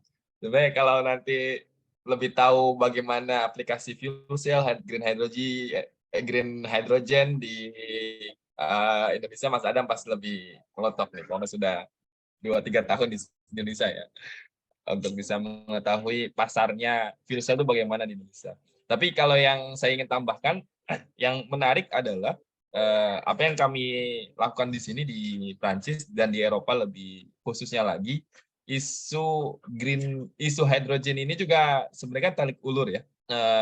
Kemudian ada yang memperdebatkan apakah cukup efektif dan sebagainya, tetapi kemudian EU sendiri, Uni Eropa sendiri, ini baru ini nih kabar 2 hari yang lalu bagaimana Vice Chancellor atau apa penyebutannya di Uni Eropa ketika diwawancara oleh wartawan mengatakan bahwa hidrogen tidak cukup untuk mampu menopang ambisi green transition gitu, green energy transition di Eropa gitu. Tapi kemudian dibantah oleh kalangan-kalangan hidrogen itu sendiri gitu. Nah, kenapa? Karena memang hidrogen ini sangat sangat perspektifnya sangat luas. Salah satunya terkait dengan bagaimana kemudian investasinya itu harus dimulai, karena membangun infrastruktur baru itu tidak mudah, sehingga mencari yang sudah ada saja dulu sampai kemudian mencapai tahap yang paling ideal itu perlu waktu dan perlu investasi gitu. Maka di Eropa sekarang termasuk proyek yang sedang kami lakukan adalah bagaimana memanfaatkan carrier hidrogen tidak dalam bentuk gas tetapi dalam bentuk liquid, seperti misalkan kalau tadi kita sempat singgung ada direct methanol fuel cell atau yang alcohol based fuel cell. Nah, itu menjadi salah satu opsinya gitu. Walaupun tetap sekali lagi tetap ada tantangannya. Nah, sehingga tetap fuel cell ini terus berkembang, termasuk bagaimana memilih hidrogennya sendiri gitu. Storage-nya hidrogen dalam bentuk amonia, kemudian kita cracking lagi untuk mendapatkan hidrogen, atau disimpan ke dalam carrier hidrogen lain tidak dalam bentuk gas, karena nanti kalau ketemu orang yang sangat sensitif dengan pressure gas hidrogen yang tinggi, akan juga kita temukan perlawanan untuk mengembangkan fuel cell itu sendiri. Karena ya idealnya atau yang sekarang sudah berkembang seperti tadi Nexo Car gitu atau Mirai Car, mereka menggunakan high pressure tank gitu untuk menyimpan gas hidrogen, sehingga orang kemudian menyampaikan, wah jangan-jangan kita ini kemana-mana bawa bom hidrogen katanya. Sehingga isu-isu seperti itu pun menjadi tantangan bagi para peneliti bagaimana memberikan pencerdasan sekaligus ya memang itu menjadi safety challenge-nya dalam pengembangan fuel cell. Nah, itu yang bisa saya share-kan kalau yang sekarang isunya ada di sini. Nah, kalau di Indonesia mungkin Mas Adam bisa lebih jauh tuh bagaimana menanggapi pertanyaannya Mas Tani. Untuk implementasi sepertinya di Indonesia beberapa sudah ada yang mulai masuk ya, terutama untuk yang aplikasi stationary atau ya semacam pembangkit lah ya dengan kapasitas yang besar itu lebih potensi untuk duluan dibandingkan untuk aplikasi yang mobile, karena infrastrukturnya juga nggak kalah besar ya, investasinya besar sekali pastinya di sana. Terlebih lagi Indonesia juga sedang in-nya dengan baterai, electric vehicle, itu juga sepertinya akan fokus dulu ke sana. Kalau untuk nanti mungkin pengembangan selanjutnya nih ya bisa jadi, apalagi Indonesia kan memang negara kepulauan ya. Dan nanti tadi Pak Denny juga sudah sampaikan setiap daerah pasti ada perbedaan energi mana yang lebih ekonomis di daerah masing-masing gitu. Jadi kekhasan lokal juga pasti akan bermain di sana. Sedikit aja mungkin tambahannya. Terima kasih.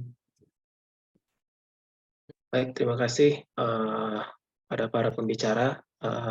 Kemudian di sini ada satu pertanyaan dari Mas Bening Muhammad. Beliau Research Associate di Emerging Photovoltaic Newcastle University. Jadi beliau bertanya tentang recyclability dari fuel cell. Mungkin ini ditujukan ke Mas Adam dan Mas Rohit gitu ya. Karena memang isu recycling dari beberapa teknologi energi terbarukan seperti solar panel, kemudian baterai itu itu menjadi isu hangat yang apa ya, yang banyak diperbincangkan gitu ya, karena memang waste dari teknologi-teknologi tersebut memang tidak bisa dihindari. Nah, kemudian untuk masalah fuel cell sendiri, beliau bertanya bagaimana untuk proses recyclingnya gitu. Untuk masalah recycling dan sustainability mungkin bisa dijawab antara Mas Adam atau Mas Rohib terlebih dahulu. Gantian mungkin saya dulu ya, nanti Mas Rohib yang lebih lengkap nih, lebih tahu. Kalau kita pretelin tadi beberapa komponen yang ada di fuel cell, komponen-komponen yang agak jadi penentu dan mahal itu kan memang tadi isian si sandwichnya ya, memisahkan antara si GDL, membran, katalis. Yang paling mahal ada di membran dan katalisnya, itu yang jadi value paling mahal. Dan kalau dari sisi membran itu akan sangat sulit sekali untuk diekstrak dan bisa digunakan kembali. Saya nggak tahu nanti apakah itu tetap ekonomis atau tidak. Secara teori itu possible karena kebanyakan membran yang dipakai itu larut dalam pelarut-pelarut yang common. Jadi ekstraksi dengan solvent itu dimungkinkan. Tapi kemungkinan akan alih fungsi juga untuk hal-hal lain, atau kalau di polimer mungkin jatuhnya tertiary recycle ya, jadi harus dengan chemical, kemudian diubah bentuknya menjadi monomer atau menjadi oligomer yang lebih kecil, atau apapun itu untuk aplikasi yang berbeda, karena degradasi pasti terjadi dan tidak bisa kalau istilahnya mungkin bottle to bottle atau membran to membran lagi, itu impossible. Yang jauh lebih berharga pasti di sisi katalisnya ya, karena ada logam-logam di sana yang bisa diekstraksi juga. Sekilas mungkin gambaran recyclability-nya mungkin di sana. Jadi nanti materialnya disintesis ulang dan diambil ulang. Saya nggak kebayang nih kira-kira apakah dari si katalis memang memungkinkan itu atau enggak. Mungkin Mas Rohib bisa menambahkan atau mengoreksi. Siap. Nah, kalau ditanya recyclability, saya ingin men-sharekan satu lagi teknologi lain di fuel cell sebelum itu di recycle. Jadi terakhir kami, termasuk ya Mas Taning dan rekan-rekan lain di Korea itu, kami tergabung dalam satu grup besar bersama. Salah satu proyek yang sedang kami atau waktu itu kami kerjakan adalah bagaimana meningkatkan lagi atau menambah lagi lifetime dari fuel cell. Jadi dalam teknologi fuel cell, ketika performance itu turun, sekarang ini sudah coba ditemukan cara untuk menginjeksi sesuatu yang kemudian menghidupkan lagi performanya lebih baik. Walaupun tidak lebih baik dari awalnya, tetapi akan lebih baik dari titik terakhir sebelum diinjeksi material tertentu. Yang kemudian kita kenal dengan radical scavenger agent. Jadi intinya proses recyclability itu di ujung pasti akan ada, tetapi teknologi untuk meningkatkan atau memanjangkan usia pun sekarang ini mulai ditemukan caranya bagaimana. Sehingga ya tadi recyclability-nya di akhir. Karena apa ngomong recyclability, saya setuju dengan Mas Adam, mungkin akan menjadi fase yang tidak ideal, maksudnya material itu akan 100% terrenew lagi, itu akan punya challenge tersendiri gitu. Walaupun tidak mungkin, bukan hal yang tidak mungkin. Rekan kami yang di riset institut sebelah memang fokusnya seperti itu, mengekstraksi atau merecycle material-material dari device yang sudah ada, termasuk ya fuel cell. Kalau bidang katalis ya sama seperti dalam konsep recyclability atau kalau saya dulu kuliah S1 itu ada istilahnya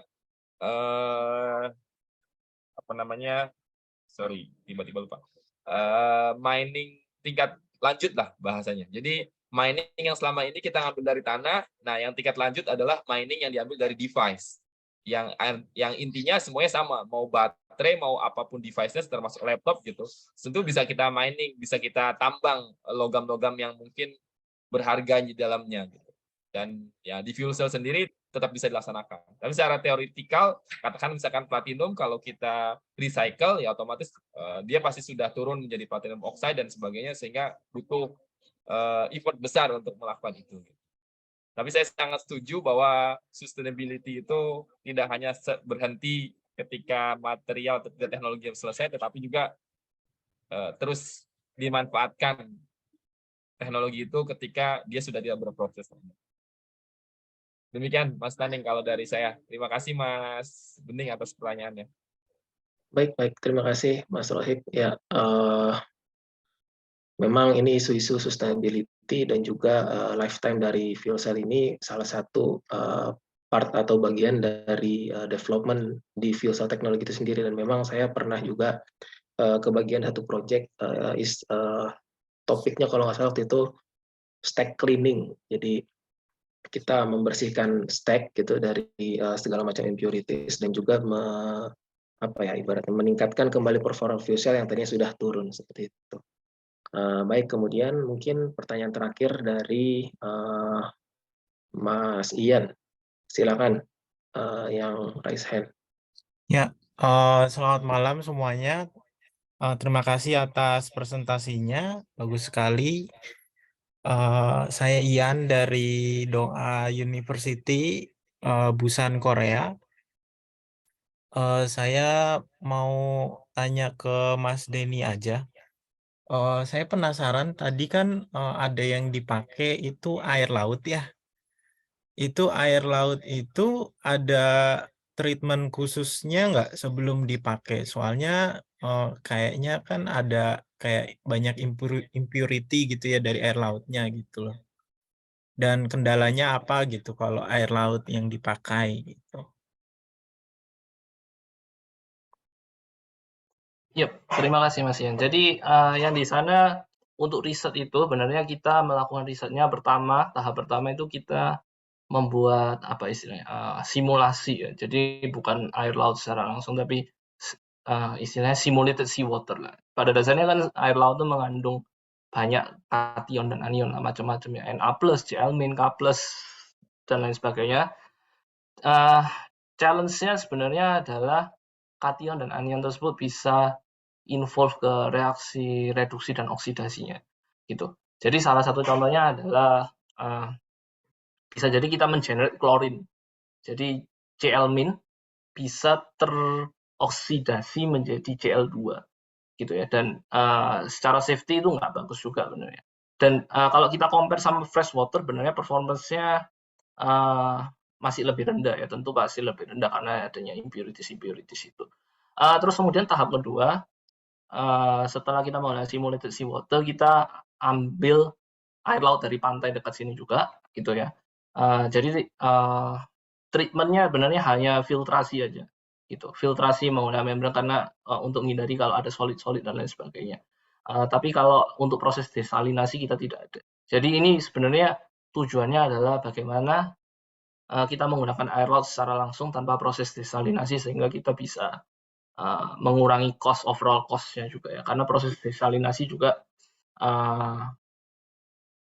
butuh cost yang cukup besar juga ya untuk produksi fresh water, dan itu compete dengan kebutuhan air gitu ya, terutama di daerah-daerah yang water resource-nya constraint banget. Seperti itu Mas Ian. Terima kasih. Ya, makasih Mas atas jawabannya.